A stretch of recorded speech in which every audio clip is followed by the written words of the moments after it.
All right. So, hi everyone.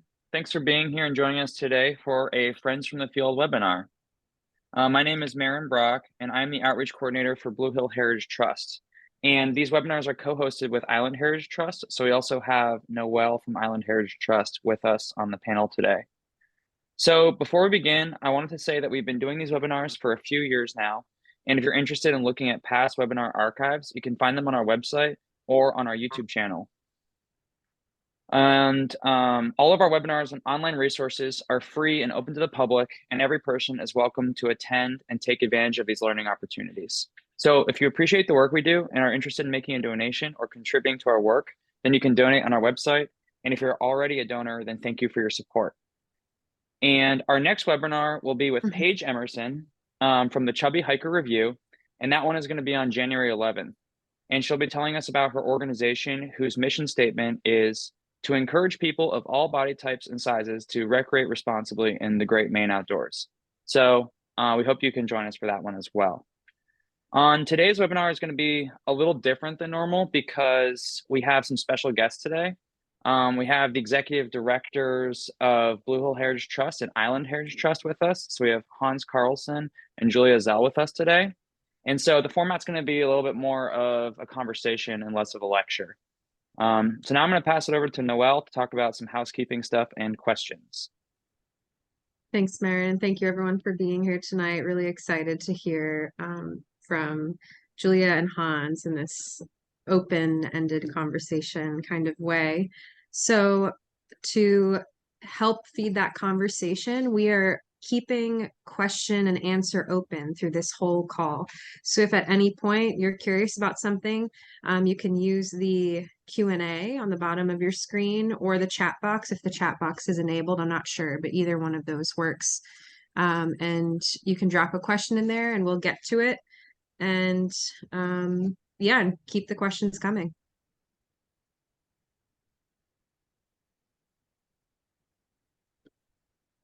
Awesome. Thanks, Noelle. So yeah, do the speakers just want to start getting right into it? Sure. Should we introduce them? Or did you already we don't need more than that? I think that I was just going to briefly introduce Hans, then he can go ahead and speak a little bit more about his role at the trust. Okay, cool. You want me to just start going? I can do that. So, I'm Hans Carlson. I'm the executive director of Blue Hill Heritage Trust. And hello, everybody. I recognize many of the names on the list there, so good to have you all here. I'm going to start out with just sort of an overview of where we are in the conservation world very briefly, and then talk a little bit about the trust's work over the last year and sort of where we see things going into the future. And then I'll kick it over to Julia, and she's going to kind of do the same thing for IHT. And then the idea is just to sort of have a conversation and see where it goes. So as Noelle said, please chime in as things come up.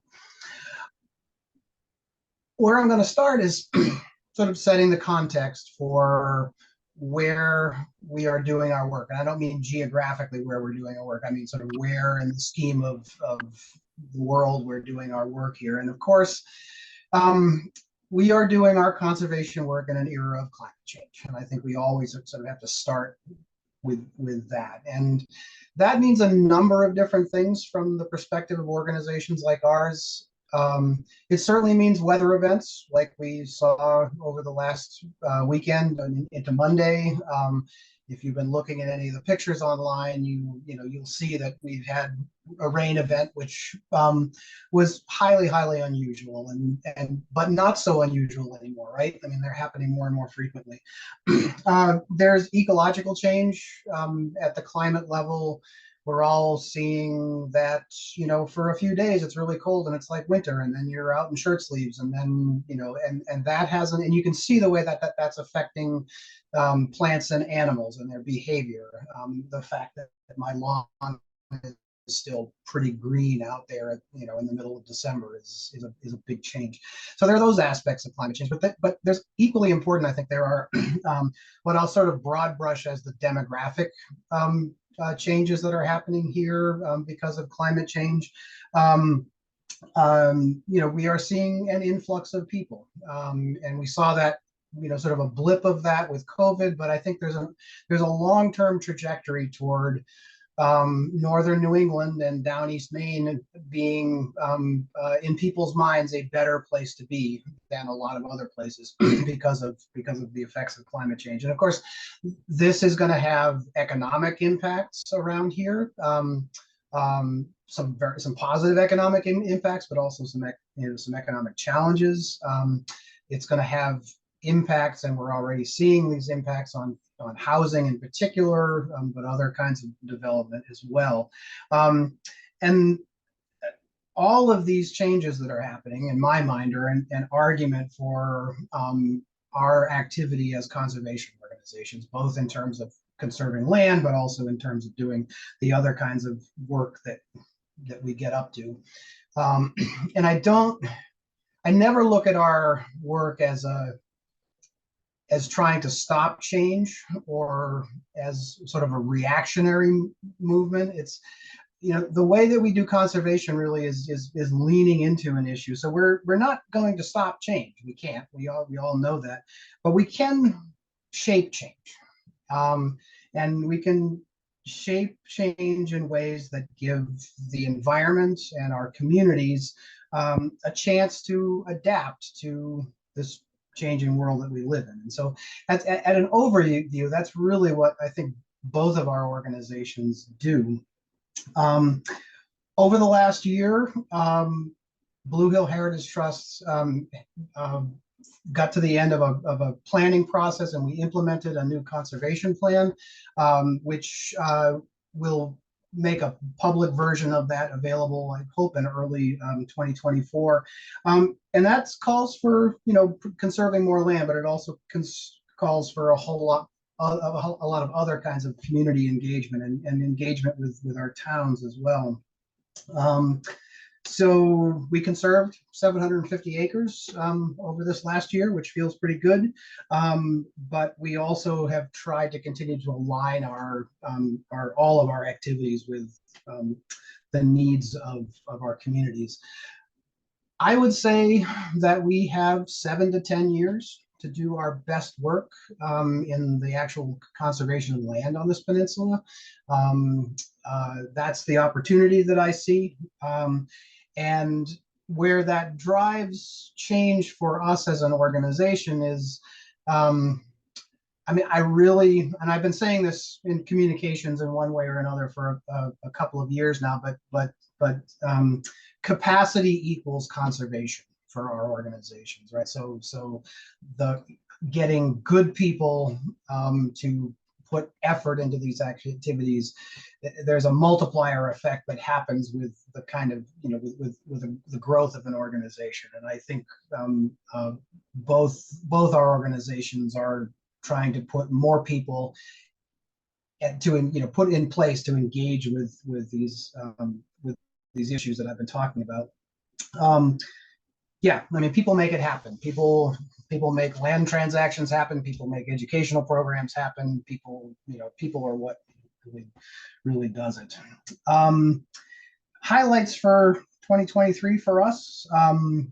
We finally just closed on the Wallamatogus property in Penobscot. That's 336 acres on Wallamatogus Mountain, which is, if you haven't been there, the trail opening is on Saturday, and it is an amazing place, which you should definitely go to. We opened an accessible trail on Caterpillar Hill, which you should go check out too. This is about a quarter-mile trail that really is open to people of all abilities, and including people who are rolling as well as instead of walking. We had a great intern season. We once again, and Marin is a former intern. I see Soren here on the list. So we've had some really great interns in the past, and we continue to get really good people. Let's see. We put a whole new signage regime into place on our kiosks and our trails. It's not completely done, but that was sort of an upgrade from a past era. We built a new stewardship barn in Surrey, where we have a bunch of new equipment for doing forest management. There was also some sort of boring stuff that, are not really exciting to talk about, but some really important organizational capacity things that we continue to work on in terms of policies and procedures and planning, none of which is terribly exciting to talk about, but is really crucial when it comes to organizing the work that we do. And then I'll finish up with just the ongoing work that we have been doing with our Wabanaki friends in the First Light Learning Journey, and continuing to engage and to learn and to provide the return of some access and some voice, and some inclusion here as part of our conservation work. And I don't want to present that as any sort of a completed process, because we're still in the very beginning stages of it, but it feels like we're doing some important stuff. So with that, I will stop talking, and I'll let Julia talk for a while and we can have a conversation. Yeah, thank you, Hans. So great introduction of sort of where we do our work, or sort of, our focus area, I guess. And it's interesting. I think one of the most interesting aspects of work that I did over the last almost 5 years now, which is mind-boggling to me,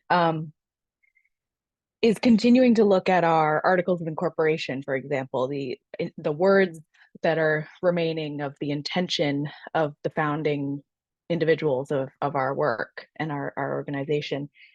It's specific to IHT, so Blue Hills might be a little bit different, and how they still hold up today, but also how there's room to grow and understand how that might look a little different in the face of today's challenges, climate change, community development pressures, and needs, varying land use needs. And that's something that Hans and I sat down a few weeks ago and talked a little bit about what was top of mind for us for this discussion, and I think we'll touch more on a few of those topics.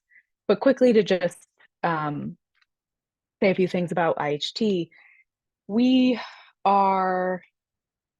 I think it's really cool that we actually have a couple different organizations here, because for us, even though we're still conserving land, we're still doing environmental education efforts and beginning work with Wabanaki folks.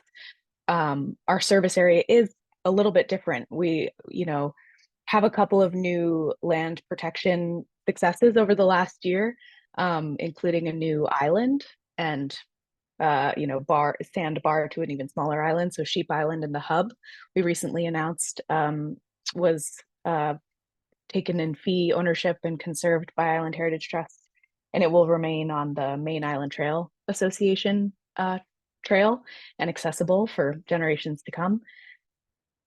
But it's 7 acres, so it's still a great success, and it's an entire island, or two really technically, at high tide. But the acreage number might be different or not seem as impactful as 750 acres, but it's an entire habitat.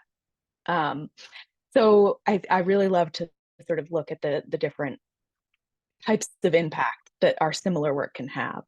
So we did succeed on that project. We have another few new land projects in the works that once we close on them, we're excited to announce. We also we succeeded in protecting some land on Oliver's Pond with Island Workforce Housing a number of years ago in 2020. That housing development is now building complete and has been filled. I believe all of the residents have been filled, which is really exciting for their organization. The update for us is that we recently, just in the last few weeks, received funding to begin our work of breaking ground and creating a parking area and some basic trails for access to enjoy the woods and the shoreline. And there's probably going to be some great birding in there and access to the pond for skating potentially in the winter. So really excited about that. And so that's a little bit looking ahead as well. So we have a few projects like that. We also continued to work very closely with Mickey Flores and our local schools overall, but particularly on the nature trail. There's an ADA, or there's a, I don't know if it's exactly ADA, but there's an accessible portion of the trail and outdoor classroom. They also revamped the original outdoor classroom so that it was entirely up off the ground and the kids weren't getting in the mud, making it better for all seasons.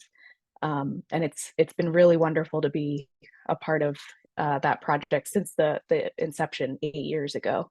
So that's a really wonderful continued success, and we continue to look to be a part of that. We also have been inspired by Blue Hill Heritage Trust and Maine Coast Heritage Trust success in the past. We are working on a dam rehabilitation and fishway project at Lily Pond Park. Most folks probably know about that. We hired the same engineer actually who was present at Pierce Pond, and we're going after a very similar nature-like fishway. It doesn't have the history of an alewife run. That's not necessarily as big of a focus for this particular location, at least not historically, but who knows what may come in the future. But we're really excited to have great examples and connections and resources through our friends and neighbors to have a good start on that. So we're hoping to, we probably won't see construction next year, but we're moving forward to try to really make progress and take care of that piece of the community that's so important. And I guess the other thing that the last thing I'll mention is we received a grant from the Open Space Institute and Land Trust Alliance about a little over a year ago to begin a pilot program, which I feel like I'm not really, Noelle is actually the project lead on this and has done an incredible job, but really just starting this conversation with the Wabanaki specific to, and we've been updating our signage and maps as well, but we were lucky enough to work directly with a couple of Wabanaki individuals at Scott's Landing Preserve specifically, trying to welcome in their voices rather than trying to interpret them ourselves or only have the history as we would write it. And not only try to be sensitive, but create space for them and for what they might want to say, their stories, as well as their presence, because it's contemporary. They're here. They are still living in Maine and are an important cultural group. And anyway, so it's really just sort of scratching the surface and hopefully just a beginning for us. But that was a really exciting project that took a lot of effort on particularly Noelle's part. So thank you for that over the last year. And again, thanks to our partners, Blue Hill Heritage Trust. A couple of the folks that we ended up connecting with have been on webinars, Friends from the Field in the past, including Olivia Moore and Ann Pollard-Ranko. So it's great to have these resources and connections. So I think that's probably all I'll say for IHT for the moment, but I think both of us ended up talking about some of the topics we were interested in discussing today. Hans, do you have a one you'd like to start with? Yeah, for those on here who are not as familiar as we are with the First Light Learning Journey and sort of the work with Wabanaki people, I think it's worth talking a little bit about that. So 6 or 7 years ago, we began having a conversation, and I say we, like sort of people at the state-wide level in the land trust world, began engaging with an important statistic, and that statistic is that Wabanaki people have control over less than 1% of what was their traditional territory. And all of our very successful conservation efforts over the last 20 or 25 years now leave us in some form of control, whether that's by easement or fee ownership, over something like 25% of what used to be their territory. and the question that came up was, what are the ethical implications of that, of the juxtaposition of those two numbers? And I think it was fairly unanimous that it was incumbent upon us to start thinking about Wabanaki people as part of our communities, and to get to know like who these communities were. And we started out with a fair amount of ignorance on our part, and it's really has been a learning journey over the last 6 or 7 years to understand their perspective on land conservation, which is not always a positive one, because we tend, or have tended historically, to exclude the kind of access which they find most important, which is the access to gather, the access to find either the food or the craft items which are important for the continuance of their culture. And so that's been a big part of the conversation, just returning their history to the land that we're conserving as well, just informing people of the story, that a lot of people don't really know. And so it's been a really fruitful process, which yeah, it's some of the most exciting, sort of intellectually exciting work that we're doing, I think. So Hans, I have a question for you. So we have not participated in the formal learning journey that they have had a couple of cohorts over the last several years. We were unable to join. We just missed the last one's beginning, which was a few years ago now, or at least a couple. But I know particularly Noel, as well as some board members, have been participating in webinars or other opportunities that are out there specifically through First Light. And then we've sought out, particularly through this grant opportunity, some of our own, or kind of our own beginning of a learning journey. But I think one of the things that really strikes me about what seems to me part of the intention of this First Light work is, say you have someone from your organization who's really in it and is attending regular meetings and classes and engaging in that learning work.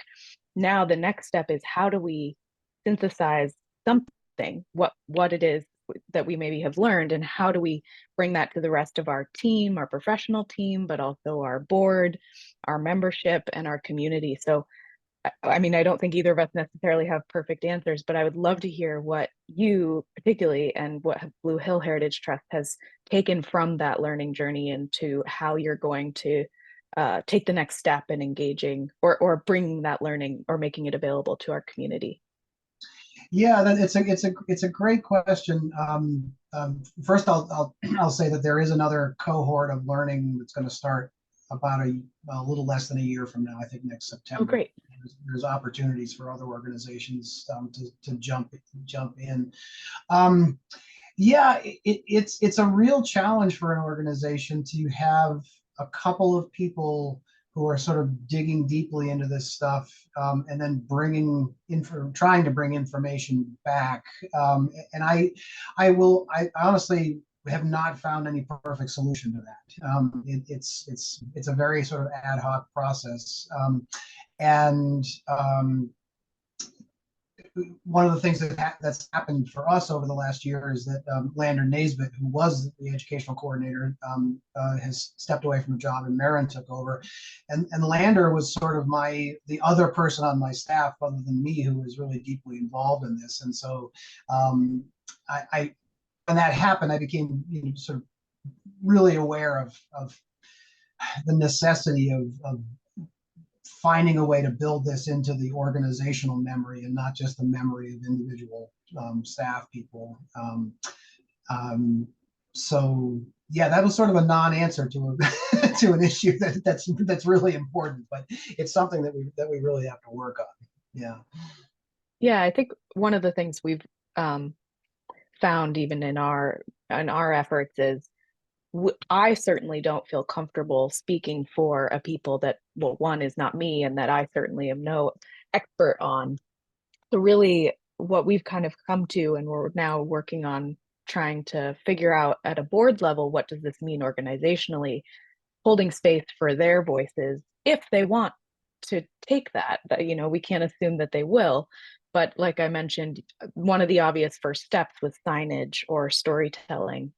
If we have a place that someone inherently is going to have an experience, can we make sure that we offer the space for their story and their presence? Noelle also, she does a lot of our programming and has organized a couple of events, community conversations. One that was hosted by a Wabanaki individual, which is a great direct connection, of course. And then we also had a wonderful one at St. Brendan's where it's not that Wabanaki weren't invited, but it was an opportunity for us as a community to sort of ask questions in a safe ignorance, if almost, to discuss amongst our, you know, bring up questions and see how these topics are top of mind, or what sort of things are bubbling for other people. So it's just a beginning, and I'm excited to hear there's going to be another cohort for First Light. But and I guess one of the things too is also hearing from our community how they might think engaging with this topic might be most useful or most accessible. Would be interesting. So, but yeah, just the beginning, really. Yeah, it's really not that. The First Light learning journey is not, at some level, been that different than a lot of the other community engagement that we do, because it's really all about building personal relationships.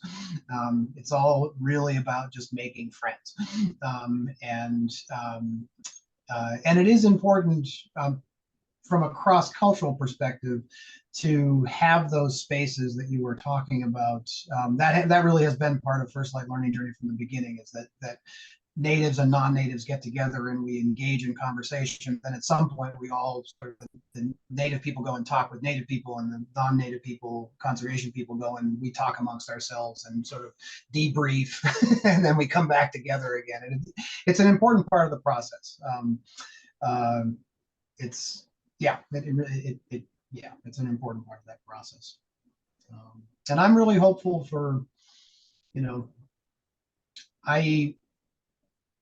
and part of this is a diversity, equity, inclusion thing, but part of this too is something that I've felt for a long, long time, which is that native perspectives, native traditions are actually tremendously important to the long-term success of conservation, in rebuilding connections with the land that our culture has done, has done a lot of. Yeah, and actually, sorry, I know there was a question in the chat, but that segues so perfectly into one of the other topics you and I talked about, Hans, which was so learning from that. One of the things we've been talking a lot about in our stewardship department and education is environmental sensitivity. So thinking about more closed loop systems, using fire to tackle, vegetation management or invasive management, rather than mowing or, using big machinery. And also, so one of the things that came up for us is certainly lots of shoreline and sea level rise and erosion. And one of the things that we learned or found out anecdotally from one of the Wabanaki speakers at Scott's Landing is that one of the things they might have done or could have done in the past and maybe would do again is build clam gardens in the intertidal zone, which sort of naturally builds a buffer to some erosion potentially. I mean, I'm speaking as a very much an amateur on these topics, but just even getting that seed of thought of how their ways or their knowledge or their history is really important as we look ahead to climate change and how we experience that. And even we've talked a lot about invasive plants or invasive species.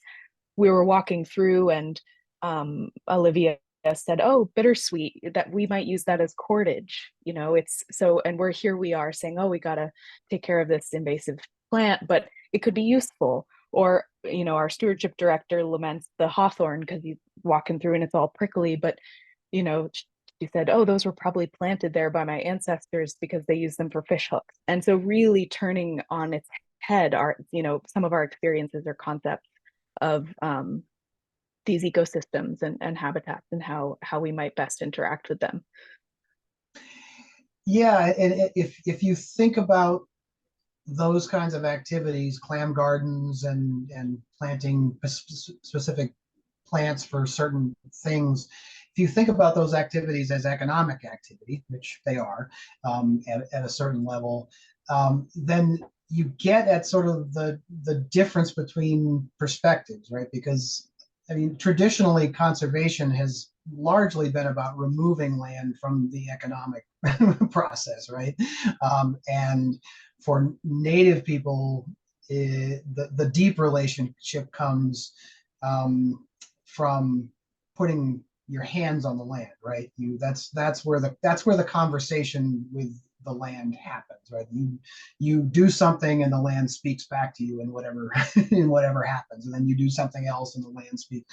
And over the course of generations, hundreds, thousands of years, there's a dialogue that goes on there that was broken by colonization, and or not broken but damaged, and rebuilding that is maybe their biggest priority, and they need all kinds of access to do that, and I think we have the ability to provide that access, and then if we're lucky, we have the ability to stand back and learn from that process too. Right. Yeah, definitely. I would like to. Oh, go ahead, Noel. I was just going to say thank you both for holding so much space for such a meaningful and important thing in both of your individual paths of leadership. Are you interested in answering a question that came in, or do you want to keep flowing in your? No, we could toss it out. Okay. Yeah. All right. So this question, I so appreciate both of your excellent work, especially with Wabanaki. Is BHHT interested in engaging in a housing trust like IHT? Also wondering about protecting local farmland to navigate the development of solar farms, even small ones. Yeah, there's a couple of big topics. The short answer to the first question is yes, and in fact, I was just about to go there with Julia in terms of talking about that. Yeah, we have had conversations about what our intersection is with the very real problem of the housing shortage, not only in the peninsula but across the whole state and really nationwide at this point. I don't know. I don't have specific answers to that question, but I do know that from a conservation standpoint, I think it's perfectly reasonable to think about conserving a large piece of land, which then has some housing associated with that conservation opportunity. I think it's really important from a community standpoint to give people the opportunity to build equity in something, and the ability of a land conservation organization to not just provide land, but also provide a certain amount of protection to that process of building equity, I think is really important. So I personally am sort of waiting for the opportunity to bring to my board of directors to really have a specific conversation about something that we might do. In terms of the solar development, this is a tough one because I believe firmly that creating the photovoltaic society is the answer to, at least our short-term issue with climate change. On the other hand, none of us want to see, we can't cut down the forest or take farmland out of production in order to provide electricity. There is a really, really good report that was just published by Mass Audubon and Harvard Forest a month or so ago, and we put out a thing on our in our newsletter about it. But it is essentially an analysis of how policy can shape solar development. And this is Massachusetts, but it applies completely to Maine. How policy at the state level can shape solar development so that conservation is not, land conservation, forest conservation, farm conservation is not impacted by it. And just as an example here on this peninsula, there are how many acres of abandoned or used up gravel pits on the peninsula that are highly impacted. You could call them brownfields if you wanted to, and there's a perfect opportunity for siting solar without doing, without decreasing the conservation that might happen on other land. Yeah, that's a great thought, Hans. I hadn't thought of that. And sometimes we get property suggested to us that has an old gravel pit, and some of our committee members might say, well, what if there's remediation, environmental remediation that we have to take care of, or what is there really conservation value there? But I hadn't thought of that. That's a great thought about solar.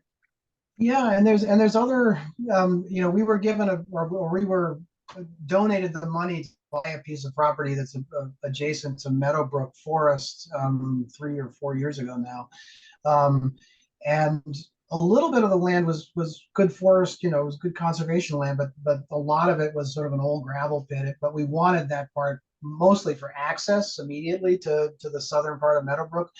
But what that area has turned into is the site of chickadee compost, and the Down East Wood Bank is there, and that's where our new stewardship barn is. And so we've been involved in development there on land which was already impacted, but which is having real conservation value, real environmental value when you think about the CO2 that's not being produced, or the methane that's not being produced because we're, somebody's composting up there, or there are the community value of the wood bank.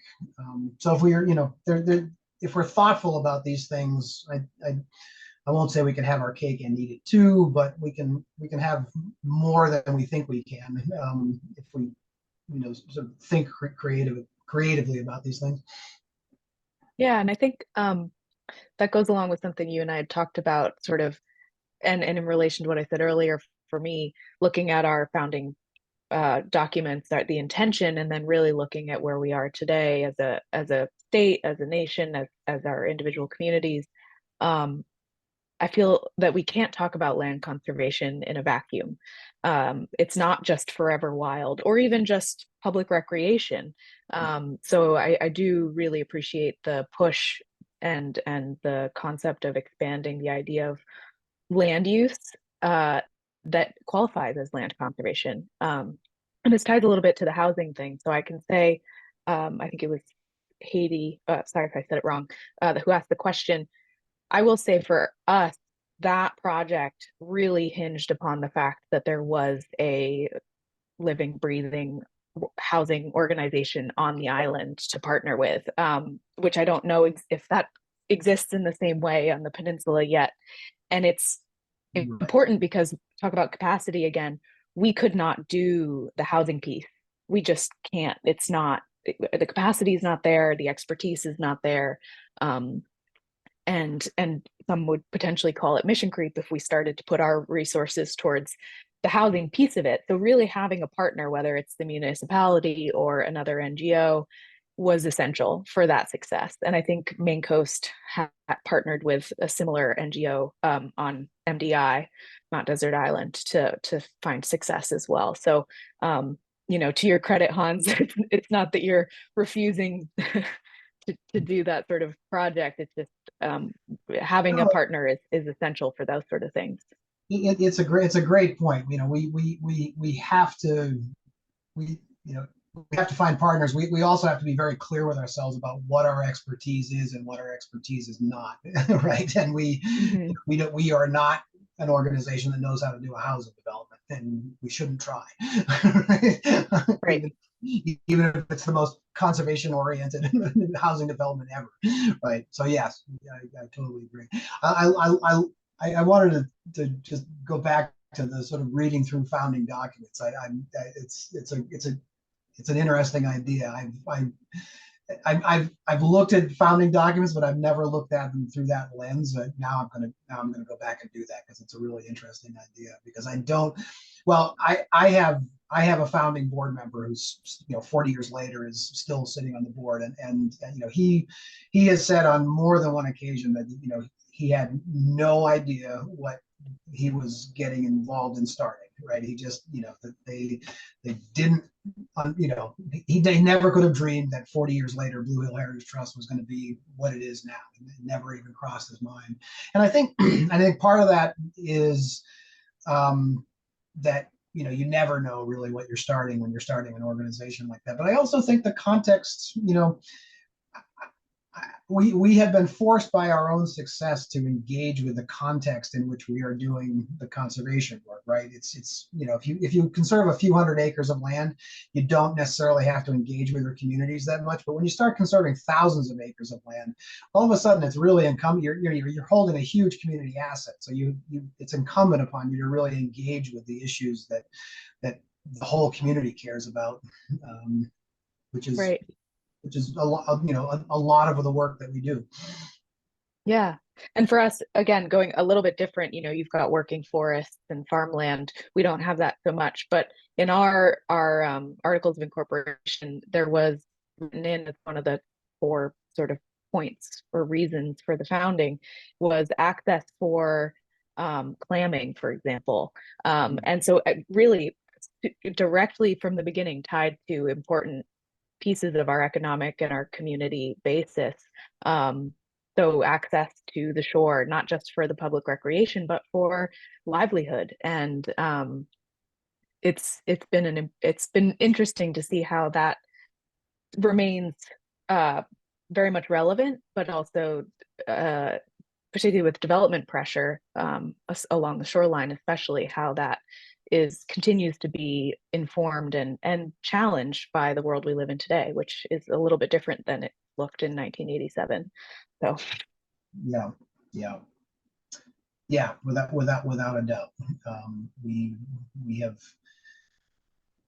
the context in the 1980s was much more local in a lot of ways, and we now live in a world which is highly interconnected. And one of my personal philosophical beliefs is that in order to do really good local conservation work, you have to be informed about larger issues, because you can work at conserving land in your own place, and if you stifle certain kinds of economic activity, those get moved off over the horizon somewhere where somebody else's land gets impacted in the way that you don't want your land to be impacted.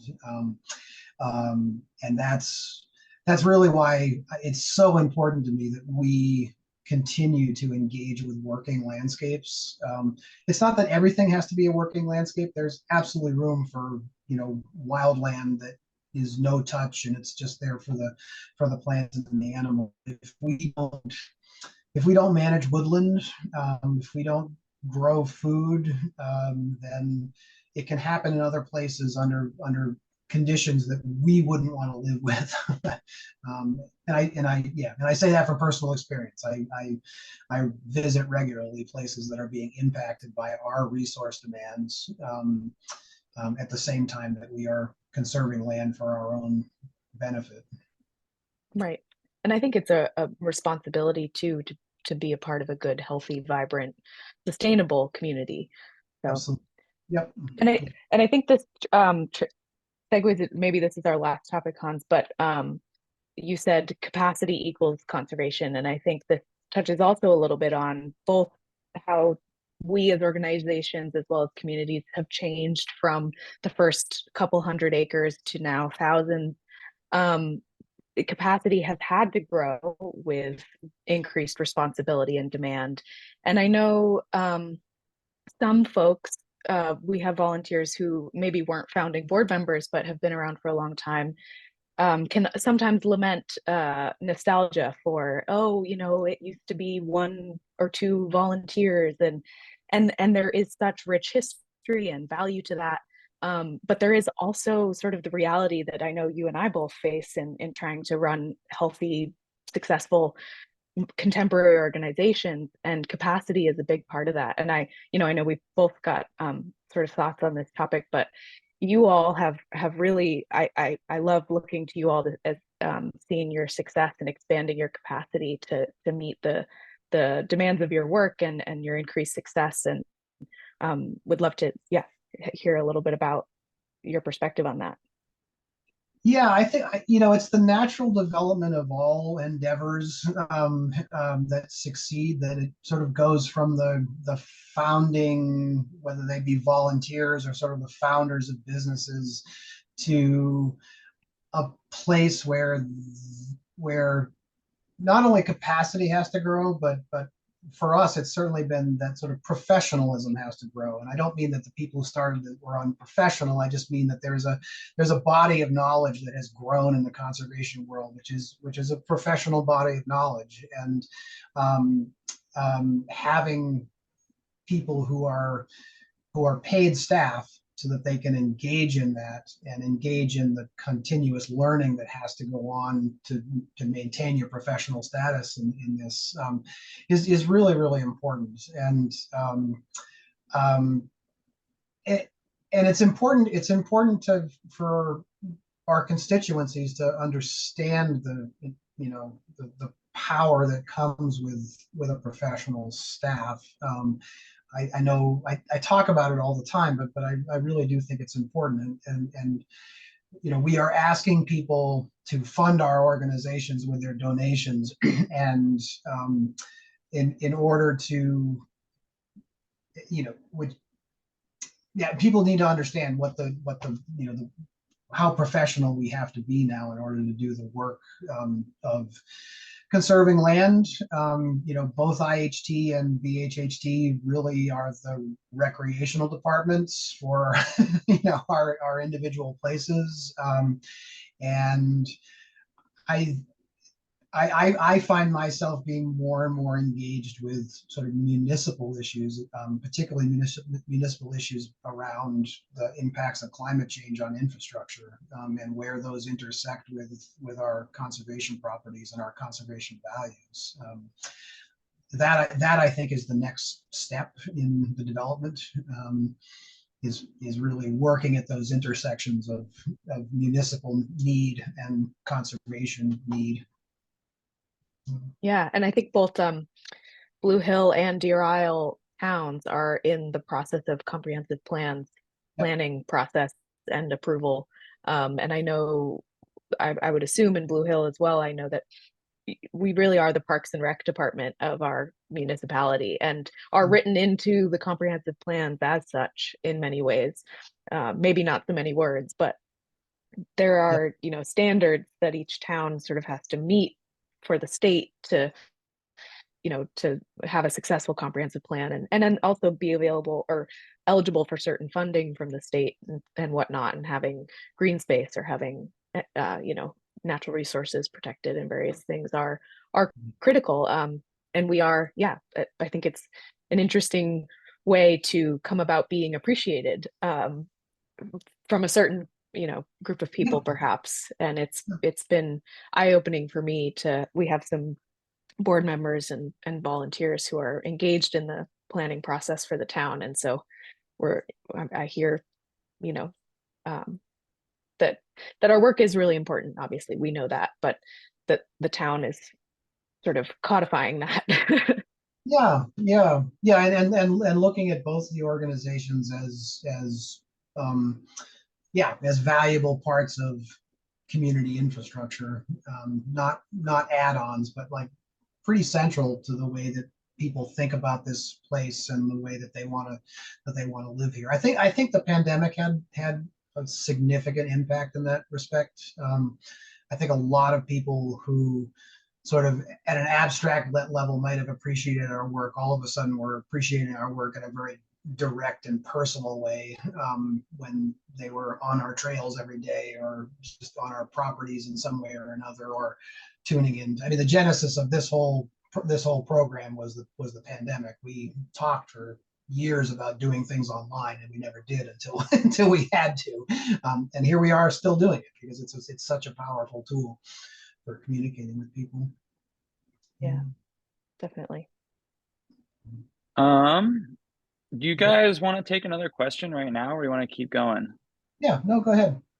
Sweet. So just kind of on that same vein of our lands being like a public resource, this question asks, do either of you have any metrics on the number of people using your preserved areas, both in total year and in person days?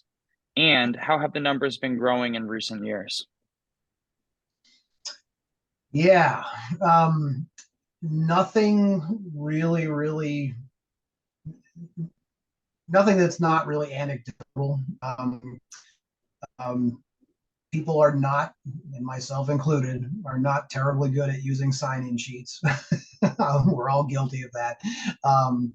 And I'm guessing that we probably, 10%, maybe 15% of the people who use our trails are using the sign-in sheets. And all I can really say to that is that the numbers are clearly growing, and that's because parking lots are full in a way that they weren't at all times of year.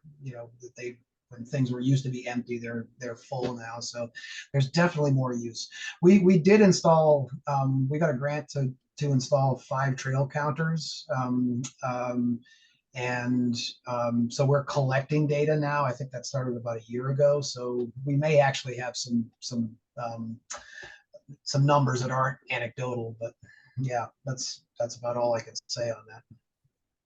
Yeah, I think so. We took down our sign-in sheets during COVID and then have not reinstalled all of them, or many of them. We did purchase trail counters, but don't have them installed yet. I will say, and I think my predecessor used some sort of maybe a national park formula, something that takes the number of it's sort of an accepted formula of what is a reasonable percentage guess of how many people actually sign in, and did that calculation. And so pre-pandemic, the data that I have to look at suggested we had about 14,000 visitors a year. And I would say that certainly post-pandemic and with a few additional new preserves and trails down on Deer Isle, and that's not any of the islands. So, but for us anyway, I would say that number is, I would guess, twice that, potentially. I don't know. And certainly when you think about kayakers or sailors, we actually know that a number of our islands are used multiple times a week by several different schooners out of the mid-coast area. So that's another example of, we really don't have data on our islands. And I would imagine it's actually pretty significant in the season. So it'd be great to, once we get our trail counters installed, I'll be curious to compare notes, Hans. Yeah, it's an ongoing challenge to figure that out. And one of the there's not hard data on this, but I can say one of the challenges back to capacity and professional expertise, I think we can all relate to seeing increased erosion on the trails. So that's not just weather or environmental, that's human use, and really having to confront some potential challenges or deciding what, do we just leave this or do we try to address this? And so taking care of the access, making sure it's safe. It's certainly seen more use and needed more upkeep. Yeah, that's certainly the case with us, particularly with Blue Hill Mountain. We're looking for grant funding to do a trail analysis on the whole mountain to try to understand, just the scope of work that really needs to be done to take care of erosion problems on trails, and